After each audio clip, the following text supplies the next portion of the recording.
Շուտով նրանք ուղևորվում են այն ավազանի մոտ, որտեղից կյանք են ստացել։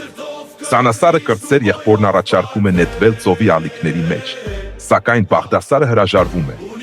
Սանասարը քաչահանդես ձգտվում է ալիքներին ընդառաջ, սակայն ջրերը ետ են քաշվում ու դյուցազունը անհողդող ու աներկյուղ ընկնում է ստորերկրյա թագավորություն։ Այստեղ հրաշք է կատարվում։ Կյանքի աղբյուր համարվող Մարութաբարձրիկ Սուրբ Աստվածածինը Սանասարին է հանձնում փուր կեցակին, կայծակնային սուրը եւ քուրկիկ ճալալին հրեղեն խոսող արարեգակ թրջող ձին։ Սասունի հիմնադրումից հետո քաջազունեղբայրները ուղևորվում են Բղձե քաղաք։ Այդտեղ Սանասարը ամուսնանում է արարատյան գեղեցկությամբ, օժտված քաղաքի արքայստեր Դեղցունի հետ։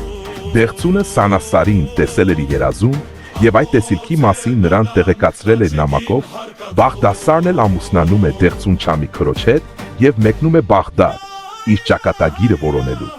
Սանասարը եւ Դեղցունը ունենում են 3 որդի՝ Մհերը, Ահանը եւ Վերգոնց։